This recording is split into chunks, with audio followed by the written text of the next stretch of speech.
Everyone, എല്ലാവർക്കും സുഖല്ലേ? അപ്പം ഈ വീഡിയോ പറയുമ്പം നമ്മുടെ ലാസ്റ്റ് ഡേയ്സിലോട്ടായി ഞാൻ എടുക്കാമെന്ന് വെച്ചൊരു വീഡിയോ ആണ്. അപ്പം നീറ്റിൻ്റെ ലാസ്റ്റ് ഡേയ്സിലോട്ടാണ് പോകുന്നത്. നമ്മൾ പാനിക് ആവേണ്ട കാര്യമൊന്നുമില്ല, സ്ട്രെസ് ആവേണ്ട കാര്യമൊന്നുമില്ല. അപ്പം നിങ്ങൾ വിചാരിക്കും നിങ്ങൾക്ക് അങ്ങനെയൊക്കെ പറയാമല്ലോ, എനിക്ക് അങ്ങനെയൊക്കെ പറയാം, കാരണം എനിക്ക് നീറ്റ് കിട്ടിയതല്ലേ, ഞാൻ ഓൾറെഡി MBBS പഠിച്ചുകൊണ്ടിരിക്കല്ലേ, എനിക്കിതൊക്കെ പറയാൻ സുഖമല്ലേ. പക്ഷെ നിങ്ങളുടെ ഈ ഒരു സിറ്റുവേഷനിലൂടെ ഞാൻ 4 വട്ടം കടന്നു പോയതാണ്. അപ്പോൾ 4 വട്ടം 4 ഡിഫറെൻറ്റ് രീതിയിലാണ് ഞാൻ കടന്നു പോയത്. അപ്പം ഏതാണ് കറക്റ്റായിട്ടുള്ള രീതി എന്നൊക്കെ എനിക്ക് ഏകദേശം പറയാൻ പറ്റും. അപ്പം ടെൻഷൻ അടിക്കാണ്ട് പോകുന്നത് തന്നെയാണ് എത്രയോ ബെസ്റ്റ്. കാരണം ഞാൻ ടെൻഷൻ അടിക്കാണ്ട് പോയ സമയത്തിനാണ് എനിക്ക് നീറ്റ് കിട്ടിയതും. അപ്പം എനിക്ക് സത്യം പറഞ്ഞാൽ ഞാൻ 4ാമത്തെ തവണ എഴുതുമ്പോൾ എത്രമാത്രം ടെൻഷൻ ഉണ്ടാവും. നിങ്ങളിപ്പം ഈ കാണുന്നവർ എത്രാമത്തെ പ്രാവശ്യം എഴുതുന്നതെന്ന് അറിയില്ല, എന്നാലൊരു മെജോറിറ്റി ഓഫ് ദി ആൾക്കാരും ഫസ്റ്റ് ചാൻസിലോ അല്ലെങ്കിൽ റിപ്പീറ്റോ അല്ലെങ്കിൽ മാക്സിമം വയർ റിപ്പീറ്റോ ഇതായിരിക്കും മെജോറിറ്റി ഓഫ് ദി ആൾക്കാരും. അപ്പം ഇത്രയും പോയ എനിക്ക് ഇത്ര ടെൻഷൻ അടിക്കാണ്ട് നീറ്റ് എഴുതാൻ പറ്റുമെങ്കിൽ നിങ്ങൾക്കും ടെൻഷൻ അടിക്കാതെ നീറ്റ് എഴുതാവുന്നതേ ഉള്ളൂ. പിന്നെ ഓരോരുത്തരുടെ സിറ്റുവേഷൻ നിങ്ങൾക്ക് ഡിഫറെൻ്റ് ആയിരിക്കും. എന്ന് വെച്ചാൽ ചില ആൾക്കാർക്ക് പേരൻസ് ഭയങ്കര കമ്പലിങ് ആയിരിക്കും, അടുത്ത വർഷം ഒന്നും കൂടെ ഡ്രോപ്പ് ചെയ്യാൻ വിടൂല, അങ്ങനെ പറയുന്ന കുറേ പേരുണ്ട്. ചില ആൾക്കാരുടെ കേസ് എന്ന് പറഞ്ഞാൽ നിങ്ങൾക്ക് തന്നെ ഒരു മടുപ്പുണ്ടാവും, ഒന്നും കൂടെ ഡ്രോപ്പ് ചെയ്യാൻ താല്പര്യമില്ല, ഫ്രണ്ട്സൊക്കെ വേറെ കോഴ്സിന് പോകുന്നുണ്ട്, അതുപോലെ എന്തെങ്കിലും പോയാൽ മതി, അതിന് അടുത്തത് ഡ്രോപ്പ് ചെയ്യാൻ താല്പര്യമില്ല. അതൊക്കെ നിങ്ങളുടെ ചോയ്സ്. പക്ഷേ ഇപ്പം നിങ്ങൾ അതൊന്നും ചിന്തിക്കേണ്ടതില്ല. ഇപ്പോൾ പ്ലാൻ ബി വെക്കേണ്ട ടൈമോ അല്ലെങ്കിൽ ഇങ്ങനെ ആയാൽ അങ്ങനെ ആവും, അല്ലെങ്കിൽ ഇങ്ങനെ ആയാൽ എനിക്ക് നീറ്റ് കിട്ടിയിട്ടില്ലെങ്കിൽ ഞാൻ എന്ത് ചെയ്യും, അതൊന്നും ആലോചിക്കേണ്ട ടൈമല്ല. ഇപ്പം നിങ്ങളുടെ കയ്യിൽ കുറച്ച് ദിവസം കിടപ്പുണ്ട്. ആ ദിവസം നിങ്ങൾ മാക്സിമം യൂട്ടിലൈസ് ചെയ്യുക എന്നുള്ളത് മാത്രമാണ് നിങ്ങൾ നോക്കേണ്ടത്. അല്ലാതെ ഇങ്ങനെ കാര്യങ്ങൾ ചിന്തിച്ച് കൂട്ടിയിട്ട് ഞാൻ ചോദിക്കട്ടെ, നിങ്ങൾക്ക് എന്താ കിട്ടാൻ പോകുന്നത്? നീറ്റിന് എക്സ്ട്രാ മാർക്ക് വല്ലതും കിട്ടുമോ? ഇല്ലല്ലോ, പിന്നെ എന്തിനാണ്? അപ്പം നിങ്ങൾ ഈ ടൈം മാക്സിമം എന്ന് പറഞ്ഞാൽ നിങ്ങൾ വിചാരിക്കുന്ന മാക്സിമം ഒന്നുമല്ല. സത്യം പറഞ്ഞാൽ എൻ്റെ ഒരു അഭിപ്രായത്തിൽ നിങ്ങളൊരു 15 to 16 hours പഠിക്കണം. ദാറ്റ് മീൻസ് നിങ്ങളൊരു 24 മണിക്കൂർ ദിവസം ഉണ്ടെങ്കിൽ അതിൽ 8 hours ഉറങ്ങി ബാക്കി 2 മണിക്കൂറിൽ നിങ്ങൾ കുളിക്കുക, ഫുഡ് കഴിക്കുക, നിസ്കരിക്കുക, എന്ത് വേണമെങ്കിലും. ഇപ്പം നിങ്ങൾക്ക് നിസ്കരിക്കാനുണ്ടെങ്കിൽ അല്ലെങ്കിൽ നിങ്ങൾ വേറെ ഏതെങ്കിലും റിലീജിയൻ ആണെങ്കിൽ നിങ്ങൾക്ക് പ്രാർത്ഥിക്കാനുണ്ടെങ്കിൽ അതൊക്കെ കൂടെ കൂട്ടിയിട്ടാണ് 2 hours എന്ന് പറയുന്നത്. സോ അത് പറ്റുമോ എന്ന് തിങ്ക് ചെയ്യും. പറ്റും. 15 hours 16 hours 15 hours മിനിമം നിങ്ങളൊരു ഡേ പഠിക്കണം. ഇനി വരുന്ന ദിവസം ക്രൂഷ്യലാണ്. കാരണം 15 hours 16 hours പഠിക്കുന്ന വേറെ പിള്ളേർ അവിടെ കിടക്കുന്നുണ്ട്. അപ്പം this is a competitive exam. അവർ നിങ്ങളെക്കാളും പഠിക്കുന്നുണ്ടെങ്കിൽ നിങ്ങൾ അവരെക്കാളും പഠിക്കണം. സോ ഒരു ഫസ്റ്റ് റാങ്ക് കിട്ടുന്ന കുട്ടി പഠിക്കുന്ന ടൈം എത്രയാണോ അത്രയും നിങ്ങൾ ഈ ലാസ്റ്റ് ഡേയ്സിലോട്ട് പഠിക്കണം. ഇത്രയും കാലം നിങ്ങൾ പഠിച്ചില്ലെന്ന് നിങ്ങൾ തിങ്ക് ചെയ്യേണ്ട. ഇനി ലാസ്റ്റ് കുറച്ച് ദിവസങ്ങൾ നിങ്ങൾ ഇങ്ങനെ തന്നെ പഠിക്കണം. നീറ്റ് എക്സാം എഴുതി വരുമ്പോൾ നിങ്ങളുടെ മനസ്സിൽ ഈ ഒരു ലാസ്റ്റ് ഡേയ്സ് എന്തായാലും ഉണ്ടാവും. ഈ ഒരു ലാസ്റ്റ് ഡേയ്സ് കഷ്ടപ്പെട്ടോ ഇല്ലേ എന്നുള്ളതിൻ്റെ ഒരു ഓർമ്മ നിങ്ങളുടെ മനസ്സിൽ നീറ്റ് എക്സാം എഴുതി കഴിഞ്ഞ് വരണം. അല്ലാണ്ട് നിങ്ങൾ പഠിച്ചില്ലല്ലോ എന്നുള്ള റിഗ്രറ്റ് നിങ്ങൾക്ക് വേണോ എക്സാം എഴുതി കഴിഞ്ഞ് വരുമ്പം? നീറ്റ് എക്സാം നിങ്ങൾക്കൊരു ഈ ഒരു ദിവസങ്ങൾ കൊണ്ട് മാക്സിമം ഒന്ന് എഫേർട്ട് ഇട്ട് പഠിച്ചെടുത്താൽ കിട്ടാവുന്നതാണെങ്കിലോ നമുക്കറിയില്ല.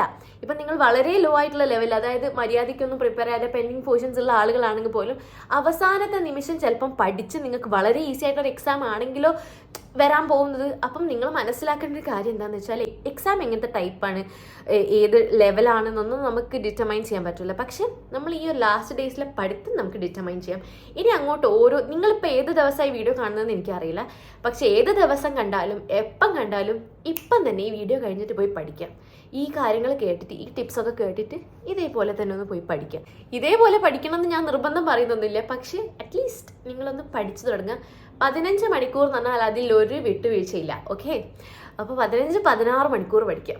ഓക്കെ, അപ്പോൾ അത് ഉറപ്പിച്ചിട്ട് വേണം നിങ്ങൾ ഈ വീഡിയോ മുന്നോട്ട് കാണാൻ. അത് ഉറപ്പാണല്ലോ, നിങ്ങൾ എന്തായാലും 15-16 മണിക്കൂർ പഠിക്കുന്ന ഉറപ്പാണല്ലോ. ഇനി ലാസ്റ്റ് ഡേയ്സിലേക്ക് ഉറപ്പ് തന്നിട്ട് വേണം ബാക്കി വീഡിയോ കാണാൻ. അല്ലെങ്കിൽ നിങ്ങൾ ഐ തിങ്ക് ഇത് വർക്ക് ആവില്ല, ഈ ഒരു സംഭവം വർക്ക് ആവില്ല, ഈ ഒരു സ്ട്രാറ്റജി. അതുകൊണ്ടാണ് ഞാൻ പറയുന്നത് കേട്ടോ, 15 മണിക്കൂർ പഠിക്കുക. കാരണം നിങ്ങളുടെ ലൈഫിൽ വരുന്ന ബാക്കി കാര്യങ്ങളൊക്കെ നിങ്ങൾക്ക് May 4th കഴിഞ്ഞ് ചെയ്യാം. നിങ്ങൾക്ക് എൻജോയ് ചെയ്യണം, സിനിമ കാണണം, പാട്ട് കേൾക്കണം, എന്താണെങ്കിലും ഫ്രണ്ട്സിലൂടെ പുറത്ത് പോകണം. ഇനി വേറെ എന്തെങ്കിലും കാര്യങ്ങൾ പ്രോബ്ലംസ് ഉണ്ടെങ്കിൽ അതൊക്കെ അതിനെപ്പറ്റി ജസ്റ്റ് ഒന്ന് മാറ്റി വെച്ച് May 4th ശേഷം ആലോചിക്കാം. ബിക്കോസ് നിങ്ങളുടെ ക്രൂഷ്യൽ ടൈമാണിത്. ഈ ലാസ്റ്റ് ഡേയ്സിലേക്ക് നിങ്ങൾ എത്ര എഫേർട്ട് ഇടുന്നോ പേപ്പറിലേക്ക് അത്രയും റിഫ്ലക്റ്റ് ആവും. ഓക്കെ, അപ്പം നിങ്ങളുടെ പ്രശ്നങ്ങളൊക്കെ നിങ്ങളൊന്ന് മാറ്റി വെക്കുക. കാരണം അതിനൊന്നും ഒരർത്ഥമില്ല ഇപ്പം ചെയ്യുന്നില്ല. നമ്മുടെ ലൈഫിൽ ഓരോന്ന് ചെയ്യാൻ ഓരോ സമയമുണ്ട്. ഇപ്പം നിങ്ങൾ നീറ്റിന് പ്രിപ്പയർ ചെയ്യണം വേണ്ടിയത്. ഓക്കെ, അപ്പം ഇനി അങ്ങോട്ടേക്ക് ഒന്നും ആലോചിക്കല്ലേ, പ്ലീസ് ഒന്നും ആലോചിക്കല്ലേ. നിങ്ങൾക്കൊരു ഡൗട്ട് ഉണ്ടോ? ഓൾറെഡി നിങ്ങളൊരു ടൈം ടേബിൾ ഇട്ട് വെച്ച ആളുകളാണെന്ന് വെച്ചോ, in the middle of a time ടേബിളാണ് നിങ്ങളെന്ന് വെച്ചോ. അപ്പം നിങ്ങൾ എന്ത് ചെയ്യണം? നിങ്ങൾ ആ ടൈം ടേബിൾ തന്നെ ഫോളോ ചെയ്യൂ. ബട്ട് നിങ്ങൾ ആ ടൈം ടേബിൾ ഒരു 10 മണിക്കൂറിൻ്റെ ടൈം ടേബിൾ ആണെങ്കിൽ അത് 15 മണിക്കൂർ ആക്കാൻ നോക്കുന്നതാണ് എനിക്ക് പറയാനുള്ളത് കേട്ടോ. പിന്നെ നിങ്ങൾ മോക്ക് ടെസ്റ്റ് ചെയ്യാത്ത ആളുകളാണെങ്കിൽ അതും കൂടെ ഇൻക്ലൂഡ് ചെയ്യുക. കാരണം ഞാൻ ഇനി മോക്ക് ടെസ്റ്റിനെ പറ്റി ഇതിൽ പറയുന്നുണ്ട് നിങ്ങളുടെ അടുത്ത്. ഓക്കെ, ഈ വീഡിയോ കാണുന്ന ആളുകളെല്ലാം ഒരേപോലെ പ്രിപ്പയർ ചെയ്തവരെല്ലാം എനിക്ക് നന്നായിട്ട് അറിയാം. എന്ന് വെച്ചാൽ ഇപ്പം പഠിക്കാൻ തുടങ്ങുന്നവരുണ്ടാവും, പിന്നെ പോർഷൻസ് പെൻഡിങ് ആയിട്ടുള്ളവരുണ്ടാവും, പിന്നെ ഓൾറെഡി ഒരു വർഷം ഇതിനു വേണ്ടി ഡ്രോപ്പ് ചെയ്തെടുത്ത് ഏകദേശമൊക്കെ അറിയുന്നവരുണ്ടാവും. പക്ഷെ ഒരു വർഷം ഡ്രോപ്പ് ചെയ്തെടുത്തിട്ട് ഏകദേശം അറിയാത്തവരും ഉണ്ടാവും. ഒരു വർഷം നമുക്ക് അത്ര പ്രിപ്പയർ ചെയ്യാൻ പറ്റാതെ വലിയ നല്ലൊരു പാത കിട്ടാത്ത ആളുകളുണ്ടാവും. എല്ലാ ടൈപ്പ് ആളുകൾ ഇതിലുണ്ടാവും എനിക്കറിയാം. ഇനിയിപ്പം ഫസ്റ്റ് ചാൻസിൽ എഴുതാൻ നിൽക്കുന്നവരുണ്ടാവും, അവർ തന്നെ +1 +2 നന്നായി പഠിച്ചവരും ഉണ്ടാവും, അതായത് നീറ്റിന് വേണ്ടിയിട്ട് അല്ലാണ്ടുള്ളവരും ഉണ്ടാവും. സോ ഞാൻ പറയുന്നത് ആരാണെങ്കിലും ലാസ്റ്റ് ഡേയ്സ് ഇങ്ങനെ തന്നെ പഠിക്കണം, അതായത് 15 മണിക്കൂർ പഠിക്കണം. ബാക്കി കാര്യങ്ങൾ ഞാൻ നിങ്ങൾക്ക് പറഞ്ഞുതരാം. ഒന്നാമത്തെ കാര്യം, ഫസ്റ്റ് പോയിന്റ്, നിങ്ങൾ സ്ട്രെസ് അടിക്കുന്നുണ്ടോ? സ്ട്രെസ് അടിക്കുന്നുണ്ടെങ്കിൽ നിങ്ങൾ നീറ്റ് എഴുതാൻ പോകുമ്പോൾ നിങ്ങളുടെ നീറ്റ് ഫെയിൽ ആവാൻ പോകുന്നുള്ളൂ. കാരണം സ്ട്രെസ് അടിക്കുന്തോറും നിങ്ങൾ ഓരോ ദിവസം 15 മണിക്കൂർ ഞാൻ പഠിക്കണം എന്ന് പറഞ്ഞില്ലേ, സ്ട്രെസ് അടിക്കുന്തോറും ആ 15 മണിക്കൂർ അതിന്റെ പകുതിയായി കുറയും. അതായത് ഒരു 7.5 hours നിങ്ങൾ പഠിക്കുന്നുള്ളൂ. ബാക്കി 7.5 hours എന്ന് പറഞ്ഞാൽ നിങ്ങൾ സ്ട്രെസ് അടിച്ചാണ് പോക്കുന്നത്, കാരണം അതിന് വാല്യൂ ഇല്ല. അപ്പം ബാക്കി പിള്ളേരൊക്കെ 16-15 മണിക്കൂർ പഠിക്കും, നിങ്ങളൊരു 7.5 hours പഠിക്കുന്നുള്ളൂ ഒരു ദിവസം. അതാണ് ഡിഫറൻസ് വരുന്നത് സ്ട്രെസ് അടിച്ചാലുള്ള. വേറെ ഡിഫറൻസ് വരുന്നത് എന്താണെന്ന് വെച്ചാൽ, നിങ്ങൾ ഇത്രയും ടൈം പഠിക്കുന്നുണ്ടെങ്കിൽ പോലും നിങ്ങളുടെ മെന്റൽ സ്ട്രെങ്ത് ഉണ്ടാവില്ലേ, അത് റീറ്റെയിൻ ചെയ്യാനുള്ള, റിവൈസ് ചെയ്ത് അത് റീറ്റെയിൻ ചെയ്യാനുള്ള ആ സ്ട്രെങ്ത്തും കുറയും. അപ്പം നിങ്ങൾ 7.5 hours പഠിക്കുന്നുണ്ടെങ്കിലും നിങ്ങൾ പഠിച്ച സാധനം റീറ്റെയിൻ ചെയ്യുന്നത് പോലും ഉണ്ടോ എന്ന് പോലും തിങ്ക് ചെയ്യാൻ എനിക്കുണ്ട്. കാരണം എന്താ വെച്ചാൽ ഐ ഡോണ്ട് തിങ്ക് സ്ട്രെസ് അടിച്ചിട്ട് ഒരാൾക്ക് അത് അത്രയും ഓർത്ത് വെക്കാൻ പറ്റുന്നത്. I don't think. നിങ്ങൾ സ്ട്രെസ് അടിക്കുന്നത് എന്തിനാണ് ഒന്ന് ആലോചിച്ച് നോക്കി. ഇതാണ് നമുക്ക് റൂട്ടിൽ ഇറങ്ങി ചിന്തിക്കാം. നിങ്ങൾ സ്ട്രെസ് അടിക്കുന്നത് എന്തിനു വേണ്ടിയിട്ടാണ് ആലോചിച്ച് നോക്കി. May 4th എക്സാം ആലോചിച്ചിട്ട്, അതായത് അന്ന് എക്സാം എങ്ങനെ ഉണ്ടാവും അത് ആലോചിച്ചിട്ടാണോ? അല്ലെങ്കിൽ അത് കഴിഞ്ഞ് എനിക്ക് നീറ്റ് കിട്ടുമോ എന്ന് ആലോചിച്ചിട്ടാണോ? നീറ്റ് കിട്ടുന്നൊക്കെ അവിടെ വെക്ക്, അത് എക്സാം പോലെ ഇരിക്കുമല്ലോ. എക്സാം എങ്ങനെയാണെന്ന് ആലോചിച്ചിട്ടാണോ? അപ്പോൾ നിങ്ങളിപ്പോൾ ആലോചിക്കുന്നു, ഓക്കെ, നിങ്ങളിപ്പോൾ ആലോചിച്ചുകൊണ്ട് അത് മാറുന്നുണ്ടോ? അതായത് എന്താണ്, ഈസി ആവാൻ പോകുന്നുണ്ടോ, അല്ലെ ടഫ് ആവാൻ പോകുന്നുണ്ടോ? ഒന്നും ആവാൻ പോകുന്നില്ല. നിങ്ങൾ ആലോചിച്ചുകൊണ്ട് ഒരു ഡിഫറൻസ് വരാൻ പോകുന്നില്ലല്ലോ. പിന്നെ എന്തിനാ ആലോചിക്കണത്? പിന്നെ എന്തിനാ വെറുതെ ആലോചിക്കണം? നിങ്ങൾ ഈ ഡിഫറൻസ് വരാൻ പോകുന്നത് എന്ത് ചെയ്താലാണ്? പഠിച്ചാലാണ്. അത് മാത്രമേ ഡിഫറൻസ് വരുത്താൻ പോകുന്നുള്ളൂ. നിങ്ങൾ അവിടെ ചെന്നാൽ സത്യം പറഞ്ഞാൽ നിങ്ങൾ പഠിച്ച ഓർമ്മകൾ എത്ര റീറ്റെയിൻ ചെയ്യുന്നു അത് മാത്രമേ ഇവിടെ നോക്കുന്നുള്ളൂ. ഇനിയിപ്പോൾ അത് മറന്നു പോകുമോ? അതാണ് അടുത്ത പേടി. അത് മറന്നു പോകാതിരിക്കാൻ വേണ്ടി നിങ്ങൾ ഇപ്പം നോക്കിയല്ലേ വേണ്ടിയത്. ഇപ്പം നിങ്ങൾ റിവൈസ് ചെയ്യാം, ഇപ്പം പഠിക്കുക, ഇപ്പം റിവൈസ് ചെയ്യുക, ഇപ്പം പഠിക്കുക റിവൈസ് ചെയ്യുക, പഠിക്കുക റിവൈസ് ചെയ്യുക, ഇതല്ലേ ചെയ്യേണ്ടത്. ഇത് ചെയ്യാണ്ട് അവിടെ പോയി നിങ്ങൾക്ക് പെട്ടെന്ന് മറന്നുപോയാൽ നിങ്ങൾക്ക് ആരെങ്കിലും വന്നിട്ട് ഓർമ്മിപ്പിച്ചു തരാനൊന്നും പോകുന്നില്ല. So what you have to do is, ഇപ്പം പഠിക്കൂ. ഇപ്പം നിങ്ങൾ സ്ട്രെസ് അടിച്ച് നിൽക്കുന്നതിൽ ഒരു പോയിന്റും ഇല്ല എന്ന് പറഞ്ഞാൽ ഞാൻ അങ്ങനെ ചെയ്തിട്ടുണ്ട്. ആൻഡ് എനിക്ക് അതിന് മാത്രമുള്ള ബുദ്ധിമുട്ടുകൾ ഉണ്ടായിട്ടുണ്ട്. എൻ്റെ repeat year was such A waste. എന്ന് വെച്ചാൽ വേസ്റ്റ് ഇൻ ദ സെൻസ്, ഞാൻ ടെൻഷൻ അടിച്ച് പോക്കിയൊരു വർഷമായിരുന്നു. ടെൻഷൻ അടിക്കാണ്ട് എഴുതിയതിന് എനിക്ക് നല്ല റിസൾട്ടും ഉണ്ടായിട്ടുണ്ട്. എൻ്റെ റിപ്പീറ്റിംഗ് ഇയർ, എൻ്റെ നീറ്റ് സ്റ്റോറി കേട്ട ആളുകൾക്ക് ഇത് അറിയായിരിക്കും ഞാൻ എത്ര വട്ടം റിപ്പീറ്റ് ചെയ്തിട്ടുണ്ട് എന്നുള്ളതൊക്കെ. എൻ്റെ റിപ്പീറ്റിംഗ് ഇയർ വാസ് എന്ന് വെച്ചാൽ ഒട്ടും സ്ട്രെസ് ചെയ്യാണ്ടാണ് ഞാൻ പോയത്. എനിക്ക് ഓൾമോസ്റ്റ് എൻ്റെ ബോർഡറിലാണ് എനിക്ക് പോയത്. എന്ന് വെച്ചാൽ അത്രയും ബെസ്റ്റായി ഞാൻ ഓൾമോസ്റ്റ് ചെയ്തിട്ടുണ്ട് നീറ്റിന്. എനിക്ക് ഓൾമോസ്റ്റ് ബെറ്റർ മാർക്കും ഉണ്ടായിട്ടുണ്ട്. സോ സ്ട്രെസ് അടിക്കുന്നതിൽ ഒരു കാര്യമില്ല. നിങ്ങൾക്ക് എന്തെങ്കിലും രീതിയിൽ നീറ്റ് പോയി എന്ന് വെച്ചോ, നീറ്റ് ഫെയിൽ ആയിട്ടുണ്ടെങ്കിൽ യു ക്യാൻ ഡ്രോപ്പ്, ഒരു ഓപ്ഷൻ. നിങ്ങളുടെ ഒരു ഓപ്ഷൻ അതാണ്. രണ്ടാമത്തെ കാര്യം, you have many other plans. എന്ന് വെച്ചാൽ നിങ്ങൾക്ക് ഡോക്ടർ ആയേ തീരും തിങ്ക് ചെയ്യുന്ന ആളുകളുണ്ടെങ്കിൽ യു ക്യാൻ ഡ്രോപ്പ്. ഞാൻ അതാ പറയുന്നത്. നിങ്ങൾ എങ്ങനെയെങ്കിലും ഡ്രോപ്പ് ചെയ്തോ.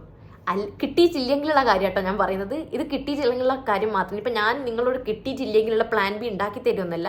ബട്ട് ഞാൻ ഇപ്പോഴേ ഈ വീഡിയോ കഴിഞ്ഞാൽ ചിന്തിക്കരുത് ഇതിനെ പറ്റി. അതിനെ കൊണ്ടാണ് ഞാൻ പറയുന്നത്. നിങ്ങൾക്ക് ഡോക്ടർ ആവണമെങ്കിൽ യു ഡ്രോപ്പ്. അതെനിക്ക് പറയാനുള്ളൂ. അത്രക്കും ഡിറ്റർമിനേഷൻ ഉണ്ടെങ്കിൽ. അല്ലാത്ത ഒരാളാണ് നിങ്ങൾ എന്നുണ്ടെങ്കിൽ, അതായത് ഈ ഒരു ടൈമേ നിങ്ങൾ എഴുതാൻ പോകുന്നുണ്ടെങ്കിൽ ഇപ്പം വർക്ക് ചെയ്യും, ഇപ്പം തുടങ്ങിക്കോ, മാക്സിമം വർക്ക് ചെയ്യും. ഈ ലാസ്റ്റ് ഡേയ്സ് കിടന്ന് മരിച്ച് പഠിച്ചോ. കാരണം എന്താ വെച്ചാൽ ഇനി നിങ്ങൾക്ക് വേറൊരു ഓപ്ഷൻ ഇല്ല എന്നുള്ള രീതിയിലാണ് നിങ്ങൾ നിൽക്കണമെന്നുണ്ടെങ്കിൽ അതാണ് ഏറ്റവും ബെസ്റ്റ്. കാരണം ഈ ഒരു ടൈം മാക്സിമം വർക്ക് ചെയ്തോ. ഞാൻ പഠിത്തത്തിൻ്റെ സ്ട്രാറ്റജിയിലോട്ട് വരാം. അപ്പം ഫസ്റ്റ് സ്റ്റെപ്പ് എന്തായിരുന്നു? നിങ്ങൾ 15 മണിക്കൂർ പഠിക്കാൻ റെഡിയാണോ? അപ്പം നിങ്ങൾ ഇപ്പോഴും ഈ വീഡിയോ കാണുന്നുള്ളതിന് അർത്ഥം എന്താണ്? 15 മണിക്കൂർ നിങ്ങൾ പഠിക്കാൻ താല്പര്യപ്പെട്ടിട്ടുണ്ട്. രണ്ടാമത്തെ പോയിന്റ് എന്താണെന്ന് വെച്ചാൽ, സ്ട്രെസ് അടിച്ച് മുന്നോട്ട് പോകില്ല എന്ന് എനിക്ക് പ്രോമിസ് ചെയ്യണം. അപ്പം അങ്ങനെയാണെങ്കിൽ ബാക്കി വീഡിയോ കാണാം. സ്ട്രെസ് അടിക്കൂലല്ലോ, ഉറപ്പല്ലേ? സ്ട്രെസ് അടിക്കൂല എന്നുള്ള ആൾക്കാർ ഇവിടെ നിന്നിട്ട് ബാക്കിയുള്ള ആളുകളൊക്കെ പൊക്കോ. അപ്പോൾ സ്ട്രെസ് അടിക്കൂല എന്ന് തീരുമാനിച്ച ആളുകളാണ് ഇപ്പോൾ ഇവിടെ നിൽക്കുന്നത്. അപ്പം നിങ്ങൾ സ്ട്രെസ് അടിക്കില്ല എന്നൊക്കെ ഉറപ്പിച്ചാണല്ലോ ഇവിടെ നിൽക്കുന്നത്. താങ്ക് യു സോ മച്ച് ഈ വീഡിയോ ബാക്കി കാണുന്നതെന്ന് വെച്ചാൽ നിങ്ങളൊരു ആത്മവിശ്വാസം മനസ്സിൽ വെച്ചല്ലോ ഇനി ഞാൻ സ്ട്രെസ് അടിക്കില്ല എന്നുള്ളതിന്. So hats off to you. എന്ന് വെച്ചാൽ നിങ്ങൾ വലിയൊരു സ്റ്റെപ്പാണ് കടന്നേക്കുന്നത്. ഇനി ഞാൻ സ്ട്രെസ് അടിക്കൂല എന്ന് ആലോചിച്ചിട്ട്. സോ ഇനി എനിക്ക് പറയാനുള്ളത് എന്താണെന്ന് വെച്ചാൽ അബൌട്ട് എങ്ങനെ പഠിക്കണം. ഒരു ദിവസം നിങ്ങൾ 15 മണിക്കൂർ പഠിക്കുന്നുണ്ടെങ്കിൽ അതിൽ 3 hours മോക്ക് ടെസ്റ്റ് ചെയ്യണം. ഞാനിത് എല്ലാ വീഡിയോയിലും പറഞ്ഞു മടുത്തു. എൻ്റെ സ്ഥിരം വ്യൂവേഴ്സാണ് നിങ്ങൾ എന്നുണ്ടെങ്കിൽ നിങ്ങൾക്ക് ഇത് കേട്ട് കേട്ട് മടുത്തിട്ടുണ്ടാവുമെന്ന് എനിക്കറിയാം.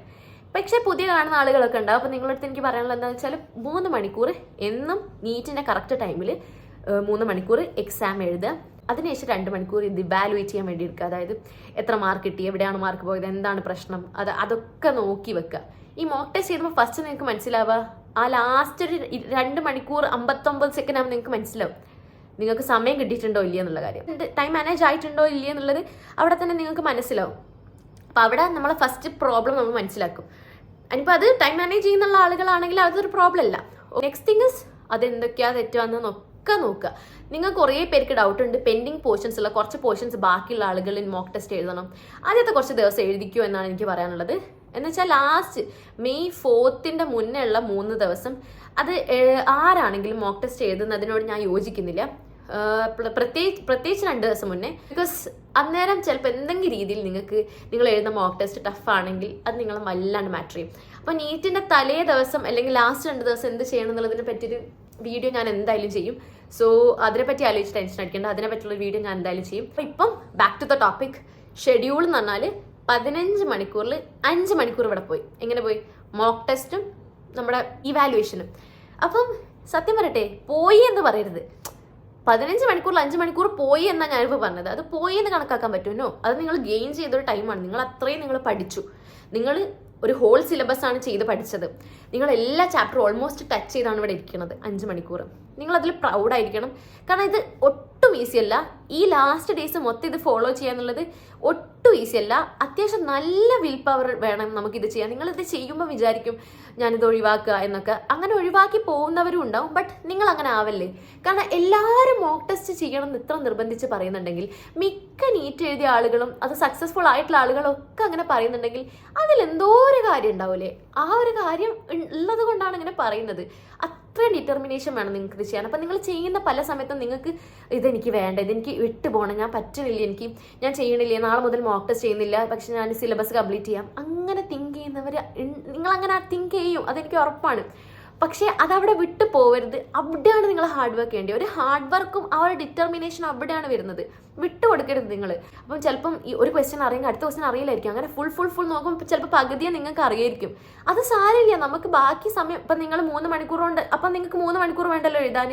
നിങ്ങളൊരു 1.5 മണിക്കൂർ കൊണ്ടോ 2 മണിക്കൂർ കൊണ്ടോ എഴുതി തീരുമോ? പകുതിയാണെങ്കിൽ അറിയുന്നുണ്ടെങ്കിൽ, അതായത് വേഗം ഒഴിച്ച് വിട്ടാൽ നമുക്ക് ഇവാലുവേഷൻ്റെ സമയം കൂടുതൽ എടുക്കാം. അപ്പം നിങ്ങൾ 2 മണിക്കൂർ കൊണ്ട് അപ്പോൾ എഴുതി തീരുമായിരിക്കും. ബാക്കി 3 മണിക്കൂർ നമുക്ക് ഇവാലുവേഷന് വേണ്ടി കിട്ടും. അതാണ് നിങ്ങൾ മനസ്സിലാക്കിയിട്ട്. ടൈം ഇമ്പോർട്ടൻ്റ് ആണ്. വെറുതെ ആലോചിച്ചിരിക്കാനുള്ളതല്ല, നിങ്ങൾക്ക് പഠിക്കാനുള്ളതാണ്. ബാക്കി നിങ്ങൾ ഈ ടൈമൊക്കെ നോക്കി നന്നായിട്ട് മോക്ക് ടെസ്റ്റ് വൃത്തിക്ക് എഴുതി തീർക്കുക. ഓക്കെ, അതായത് ഞാൻ ഉദ്ദേശിച്ചത് ഇതിൻ്റെ സമയം വെറുതെ നിങ്ങൾ മനസ്സൊരിക്കലും വിട്ടുപോകരുത്. കാരണം ഇത് ലാസ്റ്റ് ഡേയ്സ് ആണ്. നിങ്ങൾ മാക്സിമം ഹാർഡ് വർക്ക് ചെയ്യും. നിങ്ങൾ അത്ര ഹാർഡ് വർക്ക് ചെയ്താൽ നിങ്ങൾക്ക് എവിടെയെങ്കിലും അത് ഉപകരിക്കും. ഞാൻ നിങ്ങൾക്ക് ഉറപ്പ് തരാം. കാരണം ഗോഡ് നമ്മൾ ഒരിക്കലും കൈവിടൂല. അങ്ങനെ നിങ്ങൾ ഇവിടെ കഷ്ടപ്പെടുന്നുണ്ട് ലാസ്റ്റ് ഡേയ്സിൽ എന്നുണ്ടെങ്കിൽ നിങ്ങൾക്ക് അത് എവിടെയെങ്കിലും ഉപകരിക്കും. എവിടെയെങ്കിലും ചിലപ്പോൾ നിങ്ങൾ ഡ്രോപ്പ് ചെയ്ത് അടുത്ത വർഷം നിങ്ങൾക്ക് അത് ചെയ്യുമ്പോൾ നിങ്ങൾ ബാക്കിയുള്ള ആൾക്കാരെക്കാട്ടും ടോപ്പ് ചെയ്ത് നിൽക്കും. അപ്പം എന്താണ്, നമ്മൾ 5 മണിക്കൂർ അവിടെ നമ്മൾ എടുത്തു. ബാക്കി 10 മണിക്കൂർ നിങ്ങൾ ഡിവൈഡ് ചെയ്യുക കറക്റ്റായിട്ട്. ബയോളജി, ഫിസിക്സ്, കെമിസ്ട്രി, ഇങ്ങനെ നിങ്ങൾക്ക് ഏറ്റവും കൂടുതൽ ഇതിന് വേണം. അത് നിങ്ങൾക്ക് അറിയാം. നിങ്ങൾക്ക് വീക്കായ ഭാഗം ഏതാണ്? ബയോളജി ആണോ, ഫിസിക്സ് ആണോ, കെമിസ്ട്രി ആണോ? ഓരോന്നിനും ഐ പ്രിഫർ ഈക്വൽ ആയിട്ടുള്ള ടൈം കൊടുക്കുന്നതിനാണ്. 3നും ഈക്വൽ ആയിട്ടുള്ള ടൈം കൊടുക്കുക. എന്നിട്ട് നിങ്ങൾ തലേന്ന് പഠിച്ചതിൻ്റെ ഒരു റിവിഷൻ ആദ്യത്തെ കുറച്ച് ടൈം, അതായത് നിങ്ങൾ ബയോളജി പഠിക്കാതിരിക്കുകയാണെങ്കിൽ ഇന്നലെ പഠിച്ച ബയോളജിയുടേതും കുറച്ചൊരു റിവിഷൻ ചെയ്യുക. അതായത് നിങ്ങൾ ബയോളജിയാണ് പഠിക്കാതിരിക്കുന്നുണ്ടെങ്കിൽ ബയോളജീൻ്റെ തലേന്ന് പഠിച്ച ബയോളജീൻ്റെ കുറച്ചൊരു റിവിഷൻ ചെയ്ത് വെക്കുക. അങ്ങനെയൊക്കെ ഒന്ന് ചെയ്ത് വെച്ചാൽ റിവിഷൻ അവിടെ വേഗം തീരും. ഒരു ദിവസം റിവിഷൻ എല്ലാ സബ്ജക്റ്റ് പഠിക്കുന്നതിന് മുന്നേ തലേന്ന് പഠിച്ചതിൻ്റെ റിവിഷൻ അവിടെ തന്നെ ചെയ്ത് വെച്ചാൽ റിവിഷൻ അവിടെ വേഗം തീർന്നു. മനസ്സിലായില്ലേ? പിന്നെ നമുക്ക് റിവിഷൻ ചെയ്യാൻ ഭയങ്കര മടിയാണ്. അതുകൊണ്ട് പറയുന്നത് ആദ്യം തന്നെ ആ ഒരു പവറിൽ നമ്മൾ ഇരിക്കൂലേ, ആ ഒരു പവറിൽ ഇരിക്കുന്ന സമയത്ത് തന്നെ ആ റിവിഷൻ ഒക്കെ ചെയ്ത് വെച്ചാൽ വളരെ നല്ലതാണ്. ഓക്കെ, സോ ഇങ്ങനെയാണ് ഒരു ദിവസം നമുക്ക് ഈസി ആയിട്ട് പഠിച്ച് തീർക്കാൻ വിചാരിച്ചാൽ. അപ്പം നമ്മൾ ഈ ഒരു പാറ്റേൺ, അതായത് വേഗം പഠിക്കണം കേട്ടോ. ലാസ്റ്റ് ഡേയ്സ് ആണ്, വേഗം ടപ്പ് ടപ്പ് ടപ്പ് ടപ്പ് എന്ന് പറഞ്ഞ് തീർക്കണം. ഓക്കെ, പിന്നെ എനിക്ക് പറയാനുള്ളത് എന്താ വെച്ചാൽ വെയിറ്റേജ് വെച്ച് പഠിക്കും. അതായത് ആദ്യത്തെ കുറച്ച് ദിവസങ്ങൾ, ഇപ്പം നിങ്ങൾ കുറച്ച് ദിവസങ്ങളെ കിടക്കുള്ളൂ. അപ്പം ഏറ്റവും വെയിറ്റേജ് ഉള്ള ചാപ്റ്റേഴ്സ് മുന്നേ പഠിച്ച് തീർക്കാൻ മാക്സിമം നോക്കുക. വെയിറ്റേജ് ഉള്ള ചാപ്റ്റേഴ്സിലോട്ട് കുറച്ചും കൂടി നിങ്ങൾക്ക് അറിയാം, നിങ്ങൾ കൂടുതൽ യൂട്യൂബ് വീഡിയോസ് കാണുന്ന ആളുകളാണ്, നിങ്ങൾക്ക് അറിയാം മോർ വെയിറ്റേജ് ഏതിനൊക്കെയാണ്, മോർ ക്വസ്റ്റ്യൻസ് ഏതൊക്കെ ചാപ്റ്റേഴ്സിനാണ് കൂടുതൽ വരുന്നതെന്നൊക്കെ നിങ്ങൾക്ക് നന്നായി അറിയാം. അപ്പം വെയിറ്റേജ് ഉള്ള ചാപ്റ്റേഴ്സിലോട്ട് കൂടുതൽ കോൺസെൻട്രേഷൻ കൊടുത്ത് പോവുകയാണെങ്കിൽ നല്ലതായിരിക്കും കേട്ടോ. എന്ന് വെച്ചാൽ നമുക്ക് അത് വേഗം പഠിച്ചു പോവുകയാണെങ്കിൽ അത് ബെറ്റർ ആയിരിക്കും പഠിത്തത്തിൽ. ഓക്കെ, കാരണം നമ്മൾ വെറുതെ വെയിറ്റേജ് ഇല്ലാത്ത ചാപ്റ്റേഴ്സിന് സമയം കൊടുത്ത് വേസ്റ്റ് ചെയ്യണ്ടല്ലോ. ടൈം ഭയങ്കര ഇമ്പോർട്ടൻ്റ് ആയിരിക്കുന്ന സമയമാണ്. അപ്പോൾ കൂടുതൽ ക്വസ്റ്റ്യൻസ് വരുന്ന ചാപ്റ്റേഴ്സ് കൂടുതൽ വേഗം നോക്കുക. ഓക്കെ, പിന്നെ പറയാനുള്ളത് എന്ത് ക്വസ്റ്റ്യൻസ് ചെയ്യണം. ഈ ടൈം ഏറ്റവും ബെസ്റ്റ് PYQs ചെയ്യുന്നതാണ്. പ്രീവിയസ് ഇയർ ക്വസ്റ്റ്യൻസ് തന്നെ ചെയ്യുക. നിങ്ങൾക്ക് ടൈം ഉണ്ടെങ്കിൽ എക്സ്ട്രാ ക്വസ്റ്റ്യൻസ് ചെയ്യാന്നല്ലാതെ പ്രീവിയസ് ഇയർ ക്വസ്റ്റ്യൻസിനാണ് ഫസ്റ്റ് പ്രിഫറൻസ് കൊടുക്കേണ്ടത്. നിങ്ങൾ ഒരു തിയറി പഠിച്ചിട്ട് അടുത്ത MCQ ചെയ്യുന്നുണ്ടെങ്കിൽ പ്രീവിയസ് ഇയർ ക്വസ്റ്റ്യൻസിന് ഇമ്പോർട്ടൻസ് കൊടുക്കുക. അപ്പം ഞാൻ പറഞ്ഞില്ല, നിങ്ങൾ ഓൾറെഡി ടൈം ടേബിൾ ഇട്ട് വെച്ച ആളുകളാണെങ്കിൽ പോലും പ്രീവിയസ് ഇയർ ക്വസ്റ്റ്യൻസ് ആദ്യം ചെയ്യാൻ ഇമ്പോർട്ടൻസ് കൊടുക്കുക. ഓക്കെ, അപ്പം അത് ഭയങ്കര ഇമ്പോർട്ടൻ്റ് ആണ്. പ്രീവിയസ് ഇയർ ക്വസ്റ്റ്യൻസ് നമുക്ക് ആ പാറ്റേണിലാണ് നമ്മൾ ചെയ്ത് പോകുന്നത്. ലാസ്റ്റ് ഡേയ്സിലേക്ക് നമുക്ക് നീറ്റിൻ്റെ കറക്റ്റ് പാറ്റേണിൽ തന്നെ അവർ ചോദിക്കുന്ന ചാൻസ് ഉള്ള ടൈപ്പ് ഓഫ് ക്വസ്റ്റ്യൻസ് തന്നെ ചെയ്ത് പോകുന്നതാണ് ഏറ്റവും ബെറ്റർ. ലാസ്റ്റ് 5 years നിർബന്ധമായി ചെയ്യണം. If you get time to do more than that, അത് അത്ര നല്ലതായിരിക്കും. കാരണം ഒരു 10 years പേപ്പേഴ്സ് ചെയ്യുന്നതാണ് ഏറ്റവും best. If you don't get time 5 years തന്നെ ചെയ്യാം. ഓക്കെ, പിന്നെ പറയാനുള്ളത് ലാസ്റ്റ് ആരും അത്ര ഇമ്പോർട്ടൻസ് കൊടുക്കാത്തൊരു ടോപ്പിക്കാണിത്. ഗുഡ് ഫുഡ്, നല്ല ഫുഡ് കഴിക്കുക. നല്ല ഫുഡ് ലാസ്റ്റിലേക്കുള്ള ഈ ദിവസങ്ങളൊക്കെ നല്ല ഫുഡ് കഴിക്കുക. ബിക്കോസ് നമുക്ക് രോഗങ്ങളൊന്നും വരുത്തരുത്. നമ്മൾ നല്ല ഫുഡ് കഴിച്ചാൽ അത്രയും ഗുഡ് ഹെൽത്ത് ആയിരിക്കും നമുക്ക് ഉണ്ടാവുക. അപ്പം ലാസ്റ്റിലേക്കുള്ള ഈ ഡേയ്സ് അത്ര ഇമ്പോർട്ടൻ്റ് ആണ്. നമ്മളെ ഹെൽത്ത്, നമ്മൾ പഠിക്കണം, നമ്മളെ ഹെൽത്ത് വേണം. അപ്പോൾ അത്ര ഇമ്പോർട്ടൻ്റ് ആയിട്ടുള്ള കാര്യമാണ് ഫുഡ് എന്നുള്ളത്. അപ്പോൾ ഫുഡ് നല്ല വീട്ടിൽ നിന്ന് ഉണ്ടാക്കിയ നല്ല ഫുഡുകൾ തന്നെ കഴിക്കാൻ നോക്കുക. പുറത്തുനിന്ന് വാങ്ങിയ വേറെ സാധനങ്ങളോ അല്ലെങ്കിൽ പുറത്തുനിന്ന് പാർസൽ വാങ്ങിയിട്ട് ഓർഡർ ചെയ്തിട്ട് ചീത്ത സാധനങ്ങളൊന്നും തൽക്കാലത്തേക്ക് കഴിക്കരുത്. നമുക്കൊരു ഇത്ര ലാസ്റ്റ് ഡേയ്സ് അല്ലേ ഉള്ളൂ, ഇത്രയും ഡേയ്സ് ഒന്ന് സാക്രിഫൈസ് ചെയ്യാം. അപ്പം നമ്മളെ ക്രേവിങ്സ് ഒക്കെ കുറേ ഉണ്ടാവും, നമുക്കറിയാം. ജസ്റ്റ് വീട്ടിലുണ്ടാക്കുന്ന നല്ല ഹെൽത്തി ഫുഡ്, പിന്നെ വീട്ടിൽ തന്നെ നല്ല വെള്ളം കുടിക്കുക, നല്ലോണം വെള്ളം കുടിക്കുക. ഒരു ദിവസം മാക്സിമം വെള്ളം കുടിച്ച് നിങ്ങൾ ഹൈഡ്രേറ്റഡ് ആവണം. നിങ്ങൾ എനർജി പോവാതെ നിങ്ങൾ നോക്കണം. പുതിയ പ്ലാനുകളിലേക്കൊന്നും പോവല്ലേ, ഡയറ്റ് പ്ലാൻ അങ്ങനത്തെ കാര്യങ്ങൾ, പുതിയതായിട്ട് എക്സസൈസ് ചെയ്യാൻ നോക്കുക. പുതിയതായിട്ടൊന്നും ഈ ലാസ്റ്റ് ഡേയ്സിലേക്ക് ചെയ്യല്ലേ. കാരണം നിങ്ങളുടെ ബോഡി എന്തായാലും പുതിയതായിട്ട് എന്തെങ്കിലും ചെയ്യുമ്പോൾ അതിനോട് റിയാക്ട് ചെയ്യും. ഇപ്പം നിങ്ങൾ പുതിയതായിട്ടൊരു എക്സസൈസ് ചെയ്യുമ്പോൾ നിങ്ങൾക്ക് പെയിൻ വരാൻ തുടങ്ങും. പുതിയതായിട്ട് നിങ്ങൾ ഡയറ്റ് ചെയ്യാന്ന് വെച്ചു, അപ്പോൾ നിങ്ങൾക്ക് പുതിയതായിട്ട് ക്രേവിങ്സ് വരാൻ തുടങ്ങും കുറേ. അപ്പോൾ പുതിയതായിട്ട് കുറേ രീതിയിൽ നമ്മുടെ ബോഡി റിയാക്ട് ചെയ്യും. നമുക്ക് May 4th കഴിഞ്ഞിട്ട് എല്ലാ രീതിയിലുള്ള ഡയറ്റും എക്സസൈസും ഒക്കെ ചെയ്യാം. സോ ഇതൊക്കെയാണ് ലാസ്റ്റ് ഡേയ്സിലേക്ക് നോക്കേണ്ടത്.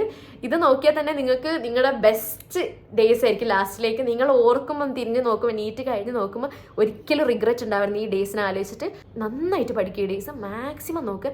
ഞാൻ എന്താണ് പറയുക, എനിക്ക് ഇങ്ങനെയൊക്കെ നിങ്ങളുടെ അടുത്ത് പറയാൻ പറ്റും. ഞാൻ അത്രയൊരു സിസ്റ്ററിൻ്റെ രീതിയിൽ നിങ്ങളുടെ അടുത്ത് പറയാണ് എല്ലാവരുടെ അടുത്തും. എനിക്ക് എൻ്റെ ബ്രദേഴ്സോ സിസ്റ്റേഴ്സോ ആരില്ല പറഞ്ഞു കൊടുക്കാൻ.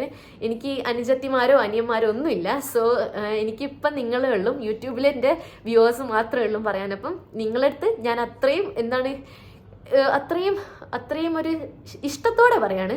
പഠിക്കുന്നുണ്ടെങ്കിൽ നിങ്ങൾക്ക് കിട്ടും. അതാണ്, നിങ്ങൾ പഠിക്കുന്നുണ്ടെങ്കിൽ നിങ്ങൾക്ക് കിട്ടും, കിട്ടാതിരിക്കൂല. അതിൻ്റെ ഒക്കെ ഒരു എക്സാമ്പിൾ തന്നെയാണ് എൻ്റെ ലൈഫ്, എൻ്റെ നീറ്റ് സ്റ്റോറി. നിങ്ങൾ കണ്ടിട്ടില്ലെങ്കിൽ പോയി വാച്ച് ചെയ്തോ. കണ്ടിട്ടില്ലെങ്കിൽ പിന്നെ അധികം സമയമൊന്നും ഇതിൻ്റെ മുകളിൽ പോകരുത്. ഞാൻ ഇപ്പോൾ പറഞ്ഞ പോലെ ഈ വീഡിയോ കണ്ടിട്ട് നന്നായി പോയി പഠിക്കാനിരിക്കുക. വെറുതെ യൂട്യൂബിൽ കിടന്ന് സമയം കളയരുത്. ഓക്കെ, പിന്നെ ഒരു കാര്യം, എൻ്റെ ചാനൽ സബ്സ്ക്രൈബ് ചെയ്യാൻ നിങ്ങൾ മറക്കരുത്. നിങ്ങൾക്ക് ഇനിയും നീറ്റിൻ്റെ കുറേ വീഡിയോസ് ഞാൻ ഇടും. നിങ്ങൾക്ക് ഇനിയിപ്പം നിങ്ങൾ ഏത് 2026 ആസ്പിറൻസ് ആണെങ്കിലും 2025 ആസ്പിറൻസ് ആണെങ്കിലും നിങ്ങൾക്ക് നീറ്റ് വരെ നിങ്ങൾക്ക് എന്തെങ്കിലും ആവശ്യങ്ങൾ, നിങ്ങൾക്ക് എന്തെങ്കിലും ഡൗട്ട്സ് ഉണ്ടെങ്കിൽ ഒക്കെ എൻ്റെ അടുത്ത് ക്വസ്റ്റ്യൻ ചോദിക്കുക, കമൻസിൽ ചോദിക്കാം. കാരണം ഞാൻ Q&A ആയിട്ടോ എന്തെങ്കിലും രീതിയിൽ ഇതിന് ഉത്തരം പറയും. അപ്പോൾ എൻ്റെ ചാനൽ നിങ്ങൾ സബ്സ്ക്രൈബ് ചെയ്യുക, ഞാൻ അതിനനുസരിച്ച് വീഡിയോസ് ചെയ്യുന്നതാണ്. So that's it. നന്നായി പഠിക്കുക. All the best. ബൈ.